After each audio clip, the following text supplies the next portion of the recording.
Hello student, स्वागत है reasoning का मोस्ट इम्पोर्टेंट क्लास में। इस क्लास में जितना भी प्रश्न लिया गया है बहुत ही ज़्यादा इम्पोर्टेंट प्रश्न होने वाला, इम्पोर्टेंट क्लास होने वाला है, क्योंकि आपका एग्जामिनर जो वर्तमान समय में पैटर्न फॉलो कर रहा है वही पैटर्न पे आधारित सभी प्रश्न हैं। तो आप लोग हर प्रश्न का राइट आंसर कमेंट में करते बताना और फाइनल अंत में बताना कि कितना प्रश्नों को आप लोग सही किए और कितना गलत किए। इससे आप सभी का तैयारी का अंदाज़ा पता चल पाएगा, ठीक है। और हर प्रश्न का सॉल्यूशन 5 to 7 सेकेंड में कराया जाएगा और आप लोग भी यहाँ से सभी प्रश्नों को हल करते चलना, ठीक है। तो चलो शुरू करते हैं। जो न्यू हो क्लास को लाइक शेयर एंड सब्सक्राइब जरूर कर लेना। देखो पहला क्या पूछ रहा है भाई, समझना। कल है पहला प्रश्न कि उस वेन चित्र रेखा चित्र का चयन करें जो नीचे दिए गए तीन वर्गों के बीच संबंध को बेहतर रूप से दर्शाता है। ऐसा हमारा एग्जामिनर पूछना चाहता है। किसका भाई? तो विद्यालय का, अध्यापक का और छात्र का। हमें वे आरेख का चयन करना है जो इन तीनों का एक साथ बेहतर बेहतर रूप दर्शाता है। तो सिंपल तरीका से समझना। सबसे पहले अगर हम विद्यालय के लिए एक बड़ा सा गोला बनाता हूँ, विद्यालय के लिए एक बड़ा सा गोला बनाए। अब देखो अध्यापक की बात करें ना, तो अध्यापक क्या होगा? तो विद्यालय के अंदर होगा। अध्यापक कहाँ होता है भाई? तो विद्यालय के अंदर होता है। अगर मैं छात्र का बात करूं तो छात्र भी कहाँ होता है? तो विद्यालय के अंदर होता है। यानी छात्र और अध्यापक कहाँ होगा? विद्यालय के अंदर। ऐसा आरेख देखो ऑप्शन नंबर 3 में है, जो कि आपका क्या है? तो बिल्कुल सही है, बिल्कुल सत्य है, ऑप्शन नंबर सी, ठीक है। अगला प्रश्न समझना। देखो 2 नंबर का प्रश्न क्या कर रहा है? कह रहा है उस विकल्प का चयन करें जिसका तीसरा संख्या से वही संबंध है जो दूसरी संख्या पहली संख्या से संबंध है, ठीक है। देखो यहाँ पे समझना कि 31 का संबंध जिस प्रकार 90 से है ना, तो उसी प्रकार 43 का संबंध यहाँ पे कौन सा होगा, जो हमें ऑप्शन का चयन करना है, ठीक है। अब कैसे पता करेंगे यहाँ पे? तो देखो सबसे पहले हमें पता करना है कि आखिर 31 से 90 बना तो बना कैसे? 31 से 90 बना तो बना कैसे? अब कैसे पता करेंगे तो समझो। अगर 31 में हम कितना क्या करें कि हमें 90 आ जाए, तो बोलोगे यहाँ पे 9 जोड़ो, 9 1 10 की 0 बाकी 1, और यहाँ पे क्या करो तो 5 जोड़ो, 5 3 8 1 9। देखो अगर हम इसमें 31 में 59 को जोड़ते हैं तो देखो हमें 90 आ रहा है। अब देखो क्या हम 43 में 59 को जोड़ते हैं तो हमारा आंसर आ रहा है? नहीं आएगा, तो कोई दूसरा तरीका फॉलो करेंगे। तो देखो 9 3 12 का 2 बाकी 1, और 5 4 9 और 1 10, 102। 102 देखो कोई ऑप्शन में है तो ऑप्शन नंबर बी में, यानी हमारा right answer option number B निकल के आया, जो कि क्या है? तो बिल्कुल सही है, बिल्कुल सत्य है। आपका राइट आंसर ऑप्शन नंबर 2 इसका करेक्ट आंसर, ठीक है। तो चले नेक्स्ट प्रश्न पे। देखो अगला प्रश्न समझना क्या कर रहा है। तो 3 नंबर का प्रश्न देखो। 3 नंबर का प्रश्न क्या कर रहा है भाई? कर रहा है उस संख्या का चयन करें जो निम्नलिखित श्रृंखला में प्रश्नवाचक चिन्ह के स्थान पर आ सकती है। यानी इस वाट के जगह पे कौन सा संख्या आ सकता है। यह जो प्रश्न है ना सीरीज वाले हैं, और वो भी सीरीज किसका है भाई? तो नंबर सीरीज है, ठीक है। जैसे समझो, अगर हम बात करते हैं 24 से 40 हुआ, 40 से 64 हुआ, 64 से 104 हुआ, तो किस तरह हुआ? तो समझो अगर हम बात करते हैं 24 से 40 हुआ तो यहाँ पे प्लस का किया। अब कितना का प्लस किया भाई? तो प्लस का 16 किया। क्या किया? तो प्लस का 16 किया, ठीक है। अब उसी प्रकार अगर हम 40 से 64 पे जा रहे हैं तो यहाँ भी प्लस हुआ, और कितना हुआ? तो यहाँ पे 4 हुआ और यहाँ पे 2 हुआ, ठीक है। 24 हुआ। अगर हम बात करते हैं कि देखो फिर 64 से 104 हुआ तो यहाँ भी प्लस का हुआ, कितना हुआ? तो यहाँ पे 0 हुआ, हुआ ना। और यहाँ पे कितना हुआ? तो यहाँ पे 4 हुआ, ठीक है। 40 हुआ। अब हमें समझ में आ रहा है कि किस प्रकार से रिलेशन। अब देखो उसी प्रकार जब हम इस भाट के जगह पे पता करेंगे तो कितना को जोड़ेंगे। तो देखो यहाँ पे क्या कर रहा है ना, थोड़ा सा एक स्टेप और बढ़ना पड़ेगा। 16 से 24 गया, प्लस का 8 किया, ठीक है। अब देखो 24 से कहाँ पे गया? तो 40 पे। 24 से 40 पे गया तो 16 किया, यानी 8 दूना का 16। इस बार 8 तिया का कितना करना चाहिए? तो 8 तिया का 24 करना चाहिए।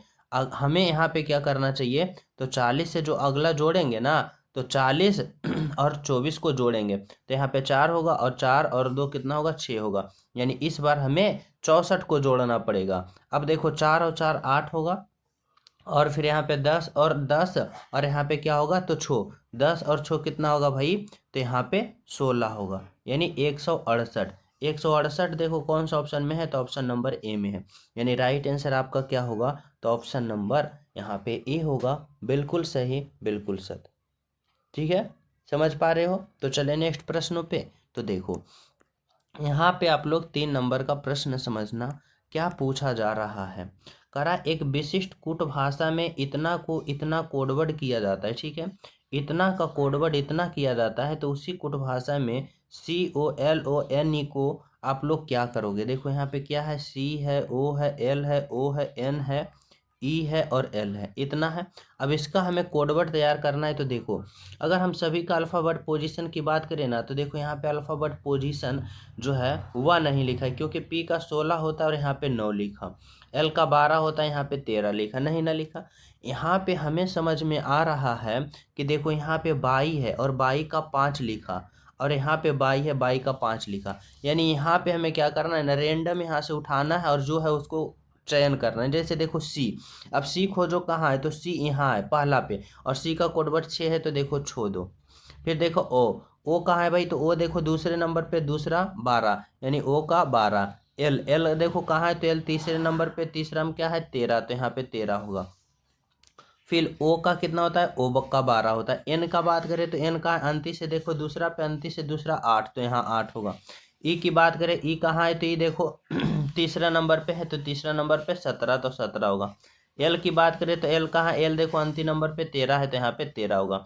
अब कौन सा ऑप्शन ऐसा फॉलो कर रहा है भाई, 6 12 13 12, देखो यहाँ पे ऑप्शन नंबर क्या है, तो ऑप्शन नंबर C जो है आपका राइट आंसर है। बिल्कुल बिल्कुल करेक्ट है, option number C is the right answer. ठीक है, तो चले हम सब नेक्स्ट प्रश्नों पे। तो देखो यहाँ पे समझना आप लोग 5 नंबर का प्रश्न क्या करा है, दिए गए विकल्पों में से वही विकल्प चुने जो अनुक्रम को पूरा करेगा, यानी बताना है कि इस भाट के जगह पे क्या होगा। यह जो प्रश्न है ना, यह भी प्रश्न है सीरीज वाले ही है, लेकिन बताना है कि इस भाट के जगह पे जो होगा आखिर वह क्या होगा। तो जब भी सीरीज अल्फ़ावर्ड से सीरीज आ जाए तो अल्फ़ावर्ड पोजीशन लिख लेना। जैसे R का 18 होता है, O का 15 होता है, L का 12 होता है, I का 9 होता है, F का 6 होता है, तो यहाँ पे बताना है क्या होगा। अब देखो यहाँ पे आखिर हो रहा है तो क्या हो रहा है, देखो R से O पे गया, 18 से 13 पे माइनस हुआ, कितना का 3। O से L पे गया, 12 से 15 माइनस का 3, 12 से 9 माइनस का 3, 9 से 6 माइनस का 3। तो इस बार अगले पता करेंगे तो माइनस का 3, यानी 6 में 3 घटा देंगे 3, और 3 जो अल्फ़ाबेट पोजीशन C का होता है, यानी यहाँ से हमारा right answer option number A आएगा, जो कि बिल्कुल करेक्ट होगा। बिल्कुल सही, आपका right answer option number A is the right answer. ठीक है, तो चले नेक्स्ट प्रश्न पे हम सब। देखो यहाँ पे समझना 6 नंबर का प्रश्न क्या करा है, निम्नलिखित दिए गए विकल्पों में से संबंधित अक्षर, शब्द या संख्या को चयन करें। यहाँ से बताना है कि हृदय का संबंध जिस प्रकार कार्डियोलॉजिस्ट से है ना, तो वृक्क का संबंध किससे होगा। तो यहाँ से समझने वाली बात ये है कि हमें यहाँ पे इस तरह से समझना है कि देखो हृदय और कार्डियोलॉजिस्ट में क्या संबंध है। तो देखो हृदय का अध्ययन करने वाले को हम लोग क्या कहते हैं, तो कार्डियोलॉजिस्ट कहते हैं। ठीक है, अब उसी प्रकार वृक्क का अध्ययन करने वाले को हम लोग क्या कहते हैं भाई, तो उसके हम कहते हैं, क्या कहते हैं, तो नेफ्रोलॉजिस्ट कहते हैं। क्या कहते हैं, नेफ्रोलॉजिस्ट कहते हैं। ऑप्शन नंबर यहाँ पे C होगा आपका राइट आंसर, बिल्कुल correct answer, option C is the right answer. चले नेक्स्ट पे। देखो यहाँ पे समझना आप लोग 7 नंबर का प्रश्न करा, निम्नलिखित दिए गए विकल्पों में से विषम विषम अक्षर का चयन करें। विषम अक्षर की चयन करना, यहाँ पे देखो पोलैंड है, कोरिया है, स्पेन है और ग्रीस है। अब इन 4 ऑप्शन में आप लोग को बताना है कि सबसे अलग ऑप्शन कौन सा है, यानी विषम। हमारा एग्जामिनर विषम पूछना चाहता है। अब विषम पूछेंगे तो कैसे निकलेगा, तो देखो अगर हम बात करते हैं पोलैंड का, अगर हम बात करते हैं स्पेन का, अगर हम बात करते हैं ग्रीस का, तो ये तीनों का तीनों देश जो है वह क्या है, तो यूरोप महाद्वीप में, यानी यूरोपीय देश है। लेकिन जब हम कोरिया की बात करते हैं तो यह एशिया महाद्वीप में, यानी एशियन महाद्वीप में। सबसे अलग ऑप्शन कौन सा होगा भाई, तो ऑप्शन नंबर D होगा आपका राइट आंसर, बिल्कुल करेक्ट आंसर। ठीक है, चले नेक्स्ट पे। देखो 8 नंबर का प्रश्न समझना क्या करा है, उस विकल्प और आकृति का चयन करें जिसे प्रश्न की दी गई आकृति में रिक्त स्थान में भरने पर आकृति पूर्ण हो जाएगी। यहाँ पे देखो बताना है, यहाँ पे आप लोग को बताना है कि यहाँ पे हम कौन सा आकृति भरे ना, ताकि कौन सा आकृति उठा के रखें ताकि यह आकृति पूर्ण रूप से फिलअप हो जाए। सिंपल तरीका से समझो। सबसे पहले देखो यहाँ पे त्रिभुज बना है, यहाँ पे त्रिभुज है ना, और इसके सामने वाली बात करें ना तो इसका सामने जो त्रिभुज है इन दोनों का मुंह एक समान है, यानी आमने सामने। अब उसी प्रकार देखो यहाँ पे जो त्रिभुज है उसका मुंह इस तरफ है, यानी विपरीत है, तो यहाँ पे भी जो त्रिभुज बनेगा उसका मुंह विपरीत बनेगा। कहाँ बनेगा भाई? तो विपरीत तरीका से बनेगा। अब विपरीत तरीका से देखो कौन सा है, तो ऑप्शन का बी गलत, ऑप्शन का डी गलत, और ऑप्शन का यहाँ पे क्या होगा, तो ऑप्शन का यहाँ पे ऑप्शन का सी गलत, यानी राइट आंसर क्या होगा, ऑप्शन का यहाँ पे क्या होगा भाई, तो ऑप्शन का ए जो होगा आपका राइट आंसर, जो कि इसका मुंह देखो इधर है तो इसका मुंह इधर है। ठीक है, समझ रहे हो? तो चले नेक्स्ट पे देखो, 9 नंबर का प्रश्न समझना। और सभी विद्यार्थी क्लास को लाइक कर देना, जो न्यू हो चैनल सब्सक्राइब करके बेल आइकन प्रेस कर देना, ताकि सभी विद्यार्थी को क्लास टाइम टू टाइम मिलता रहे और हर क्लास का नोटिफिकेशन का अपडेट मिलता रहे। ठीक है, देखो 9 नंबर का प्रश्न समझना। कराए दिए गए पैटर्न का ध्यान पूर्वक अध्ययन करें और उस संख्या का चयन करें जो इसमें प्रश्न चिन्ह के स्थान पे आ सकती है। यानी हमें मिसिंग नंबर बताना है कि इस वाट के जगह पे जो संख्या आएगी वह क्या आएगी।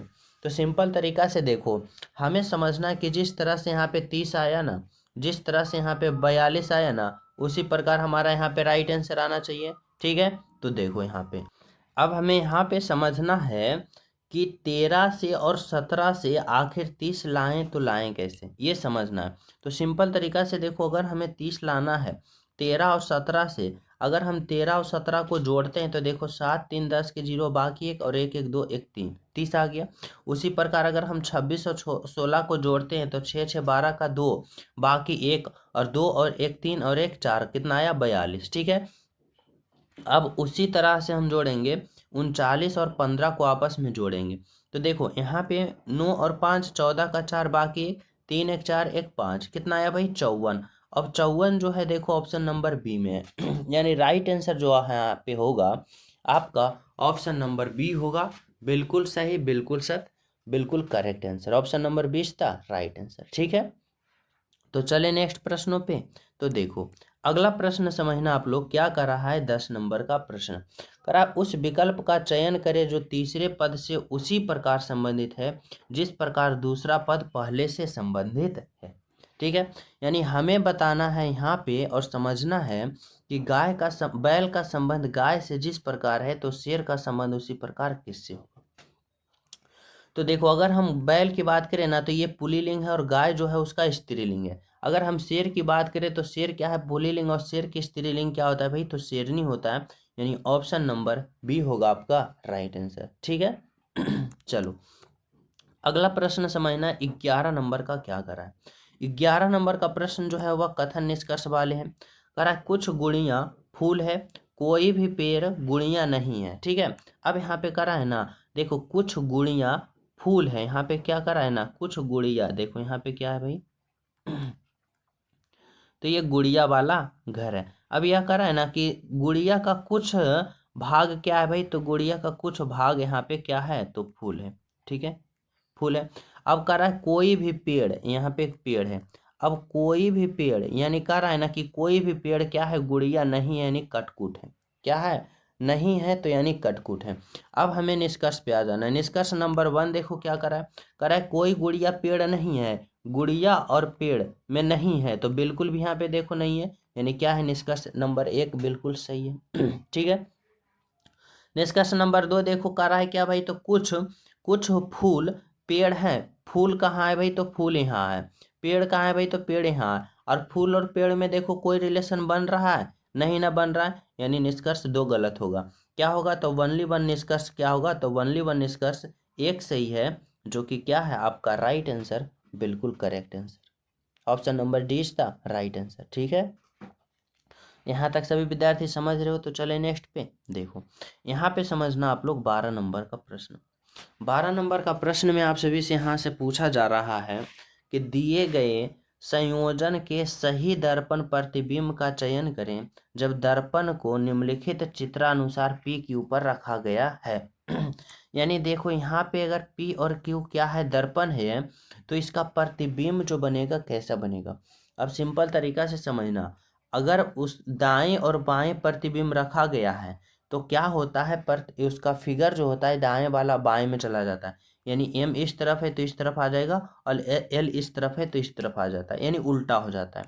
तो समझो, अगर हम M की बात करें तो M इस तरफ है तो कहाँ आ जाएगा भाई, तो M इस तरफ आ जाएगा। ठीक है, अब ए में इस तरफ आएगा तो देखो ऑप्शन का ए गलत और ऑप्शन का यहाँ पे सी गलत। ठीक है अब अगर हम बात करते हैं कि देखो यहाँ पे क्या है, तो 8, 8 कहाँ पे आ जाएगा भाई, तो 8 यहाँ पे आ जाएगा। ए की बात करें, ए यहाँ पे आ जाएगा। जी, अब देखो जी का मुंह इस तरफ है ना, तो इसको उल्टोगे तो कैसा हो जाएगा भाई, तो उल्टोगे तो जी कुछ इस तरफ हो जाएगा, ऐसा हो जाएगा। देखो यहाँ भी बिल्कुल सही, यहाँ भी बिल्कुल सही है, लेकिन यहाँ पे देखो अगर हम बात करते हैं तो ऑप्शन नंबर डी गलत होगा, क्योंकि एम के बाद 8 आया, 8 के बाद ए आया, ए के बाद जी आया। लेकिन यहाँ पे देखो, सॉरी, ऑप्शन नंबर यहाँ पे बी गलत होगा। कौन गलत होगा, बी गलत होगा, इसलिए कि एम के बाद 8, 8 के बाद ए, लेकिन यहाँ पे आई ले लाया। आना चाहिए पहले, कौन आना चाहिए, जी आना चाहिए, उसके बाद ना आएगा आई, यानी कौन सा सही होगा, तो ऑप्शन नंबर डी सही होगा आपका राइट आंसर। ठीक है, option number D is the correct answer. तो चले नेक्स्ट पे, समझ रहे हो। देखो अगला प्रश्न समझना क्या कर रहा है, 13 नंबर का प्रश्न। देखो 13 नंबर का प्रश्न समझना क्या करा, उस अक्षर या प्रतीक का चयन करें जो डॉलर प्रतीक दर्शाने वाले फलक का विपरीत फलक पर होगा। यानी हमें बताना है यहाँ पे देखो दो पासा दे रखा है, पासा 1 और पासा 2। अब इन दो पासा में बताना है कि डॉलर का जो विपरीत फलक होगा क्या होगा। तो सिंपल तरीका से क्या करते हैं ना, सबसे पहले कॉमन स्थिति देख लेते हैं कि दोनों में कॉमन कौन कौन है। तो देखो यहाँ पे जेड कॉमन है, यहाँ पे जेड कॉमन है। अगर हम यहाँ पे बाई की बात करें तो यहाँ बाई कॉमन है, यहाँ पे बाई कॉमन है, यानी दो पासा में दो दो स्थिति कॉमन है। तो कौन नहीं कॉमन है, तो यहाँ पे देखो एंड वाला कॉमन नहीं है, एंड और डॉलर यहाँ पे कॉमन नहीं है। और हमसे पूछ रहा है कि डॉलर का विपरीत, तो डॉलर का विपरीत कौन होगा, एंड होगा, यानी ऑप्शन नंबर डी होगा आपका राइट आंसर। बिल्कुल सही, बिल्कुल करेक्ट। ठीक है, तो चले हम सब नेक्स्ट प्रश्नों पे। तो देखो अगला प्रश्न समझना आप लोग, 14 नंबर का प्रश्न क्या कर रहा है। 14 नंबर का प्रश्न देखो ओपन डाइस है, ये वाला 13 नंबर का था जो ये क्लॉक डाइस था, ये ओपन डाइस है। अब यहाँ पे बताना है कि उस पासे का चयन करें जिन्हें दी गई सीट रेखा पर मोड़कर बनाया नहीं जा सकता है। यानी यहाँ से हमारा एग्जामिनर पूछना चाह रहा है न कि कौन सा पासा जो होगा वह नहीं बनेगा जब हम इसको बंद पासा बनाएंगे तब। तो देखो सिंपल तरीका से इसका रूल होता है, क्या रूल होता है भाई, कि सबसे पहले इन ओपन डाइस दिया हो और इसको क्लॉक डाइस में बदलना हो तो यहाँ पे विपरीत भाग पहले पता करो। जैसे विपरीत कैसे होता है, तो 1 का विपरीत 5 होगा, क्यों होगा, क्योंकि बीच वाले हमें एक भाग को छोड़ देना है। तो यहाँ पे देखो हमें क्या पता चला कि 1 का विपरीत क्या निकल गया, 5, 5 निकल गया। अब उसी प्रकार यहाँ पे भी हमें देखना है कि 3, अब 3 का विपरीत कौन होगा भाई, तो 6, 3 का विपरीत 6 इसलिए होगा क्योंकि हमें बीच वाले को छोड़ देना है, एक को छोड़ देना है, वो एक को छोड़ के एक जो होगा वह विपरीत होगा। अब उसी प्रकार कौन बचा, 2, और 2 का विपरीत कौन होगा, 4। अब जब बंद पासा हम बनाएंगे ना, तो ये बात को ध्यान रखना कि जो विपरीत है ना, जो विपरीत भाग है, जैसे 1 का विपरीत 5 है, तो ये दोनों का दोनों पासा में दिखना नहीं चाहिए, यानी विपरीत का दोनों भाग नहीं दिखना चाहिए। एक साथ दोनों दिख गया तो वह क्या होगा, गलत पासा होगा। अगर हम पासा नंबर 1 में देखते हैं तो 1 में देखो 2, अब 2 यहाँ है और 2 का विपरीत कितना है, तो देखो 2 यहाँ पे और 2 का विपरीत यहाँ पे 4 है। अब देखो यहाँ पे 2 भी दिख रहा है और 4 भी दिख रहा है। अब बताना दोनों का दोनों दिख रहा है तो ये पासा होगा, नहीं ना होगा। अब देखो option number B, option number C और ऑप्शन नंबर डी, देखो किसी का भी विपरीत एक साथ दोनों नहीं दिखेगा, यानी यहाँ पे कौन पासा नहीं बनाया जा सकता है, तो पासा नंबर 1 नहीं बनाया जा सकता, यही आपका राइट आंसर। ठीक है, तो चले हम सब नेक्स्ट प्रश्न पे। यहाँ पे सभी विद्यार्थी समझ गए हो। देखो 15 नंबर का प्रश्न समझना क्या कर रहा है, दी गई आकृति में त्रिभुज की संख्या कितना है, काउंट ऑफ ट्रायंगल, हमें बताना है कि इस आकृति में त्रिभुज की संख्या कितना है। अब देखो त्रिभुज काउंट करने का सिंपल ट्रिक क्या होता है कि जब भी आप सभी को चतुर्भुज के अंदर त्रिभुज दिया हो ना, चतुर्भुज के अंदर त्रिभुज दिया हो, तो आप लोग क्या करना, पहले छोटे छोटे त्रिभुज को काउंट कर लेना।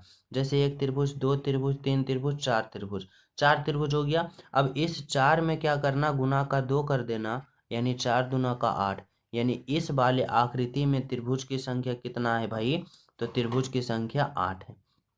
ठीक है। अब सेम टू सेम देखोगे इस तरह भी ऐसा आकृति बना है, तो ऐसा आकृति बना है तो यहाँ भी एक होगा, दो होगा, तीन होगा, चार होगा, यानी यहाँ भी चार गुने का दो होगा, यानी चार दूना का आठ। आठ और आठ 16 त्रिभुज। 16 त्रिभुज है, लेकिन नहीं, अभी इसमें और है। तो कहाँ होगा, तो जब ये दो चतुर्भुज के आपस में जब जोड़ा जाता है ना, तो यहाँ से एक त्रिभुज बनता है। एक त्रिभुज देखो यहाँ से ये बनेगा, और एक त्रिभुज यहाँ से ये बनेगा, यानी दो त्रिभुज यहाँ से और बन गया।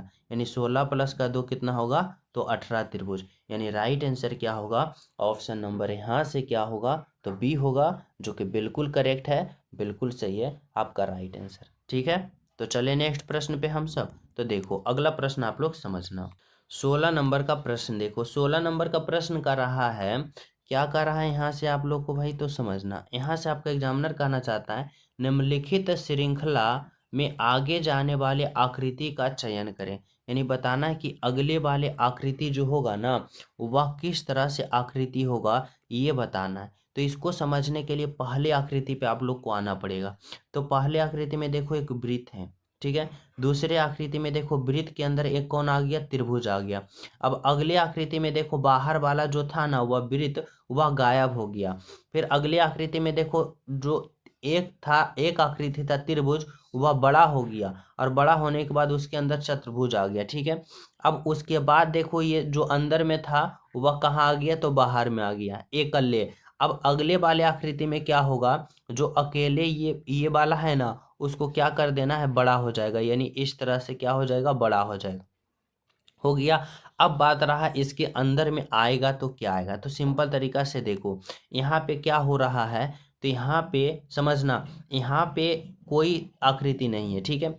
यहाँ पे अगर हम बात करें ना, तो त्रिभुज आया, त्रिभुज आया जो कि तीन भुजा वाला था इसके अंदर। फिर इसके बाद वाले अंदर वाले आकृति में देखो क्या आया, चतुर्भुज आया जो कि चार भुजा वाला है। तो अगले वाले आकृति में क्या आना चाहिए भाई, तो ये वाले आकृति के अंदर पंचभुजा आना चाहिए। और पंचभुजा का ऐसा आरेख होता है, एक दो, ये तीन, ये चार, और ये पाँच। यानी ऐसा आकृति देखो ऑप्शन नंबर क्या है, तो बी में। यानी यहाँ से आपका करके करेक्ट आंसर जो निकल के आया, ऑप्शन नंबर बी आया, जो कि क्या है, तो बिल्कुल सही है, बिल्कुल सत्य। ठीक है। तो चलिए नेक्स्ट पे देखो, यहाँ पे समझना 17 नंबर का प्रश्न क्या करा, उस सही दर्पण प्रतिबिंब का चयन करें जो एम एन को उस आकृति के दाईं ओर रखे जाने पर बनेगा। यानी यहाँ से हमें बताना है कि अगर यहाँ पे मिरर लगता है, दर्पण प्रतिबिंब रखता है, तो इसका प्रतिबिंब जो बनेगा कैसा बनेगा। ठीक है। अब सिंपल तरीका से देखो क्या होता है मिरर इमेज में, कि दाएं वाला फिगर क्या हो जाता है भाई, बाएं में चला जाता है, और बाएं वाला फिगर दाएं में चला जाता है। अब देखो अगर हम बात करें इसको उल्टेंगे, तो देखो उल्टोगे तो ये चतुर्भुज, ये आयत है, मान लो वर्ग है तो वर्ग तो ऐसा ही रहेगा, और इसके ऊपर त्रिभुज है तो ये त्रिभुज भी ऐसा ही रहेगा। यानी त्रिभुज ऐसा ही रहेगा, तो ऑप्शन नंबर का ए गलत, ऑप्शन नंबर का बी गलत। अब देखो बात रहा ऑप्शन नंबर सी और ऑप्शन नंबर डी में, तो ये देखो इसका मुंह इस तरफ है, तो दाएं से बाएं उलट जाएगा, तो इसका मुंह किस तरफ हो जाएगा, इस तरफ। यानी ऑप्शन नंबर का डी गलत। तो कौन सही होगा भाई, तो ऑप्शन नंबर का यहाँ पे सी जो होगा आपका राइट आंसर होगा, बिल्कुल सही होगा। ठीक है। तो चले नेक्स्ट पे देखो, यहाँ पे समझना 18 नंबर का प्रश्न क्या करा दिए गए शब्द को अंग्रेजी शब्दकोश में आने के क्रम में व्यवस्थित कीजिए। यानी बताना है यहाँ पे कि सही क्रम में कौन सा होगा अंग्रेजी शब्दकोश के अनुसार। कैसे करेंगे, तो कॉमन स्थिति को कट करेंगे। देखो यहाँ पे कॉमन स्थिति डी डी है, काटेंगे।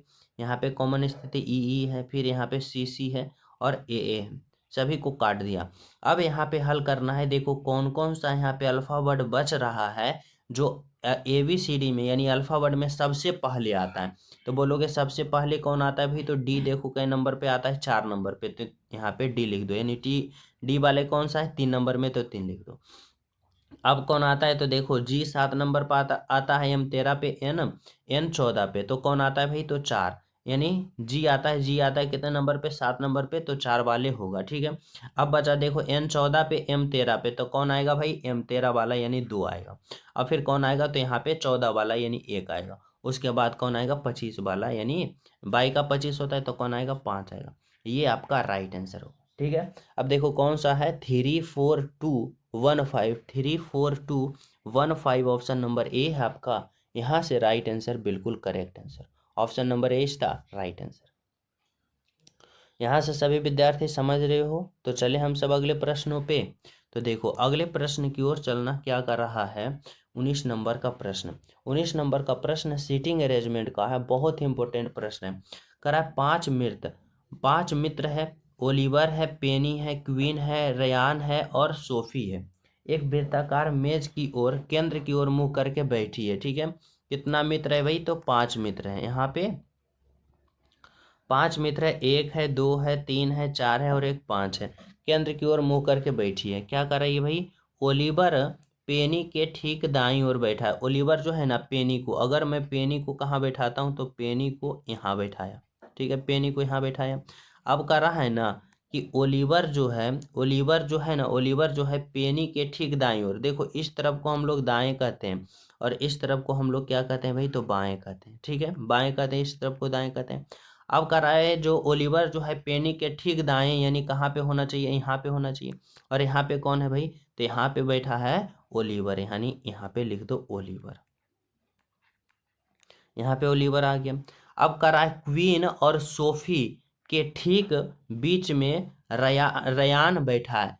क्वीन और सोफी के बीच में कौन बैठा है भाई तो रयान। अब देखो रयान तो बैठेगा यहाँ पे ही, रयान कहाँ बैठेगा, रयान तो बीच में ही बैठेगा। लेकिन अभी ये कंफर्म नहीं हुआ कि क्वीन यहाँ पे बैठेगी कि सोफी यहाँ पे बैठेगी, कि यहाँ पे सोफी बैठेगी कि यहाँ पे सोफी बैठेगी।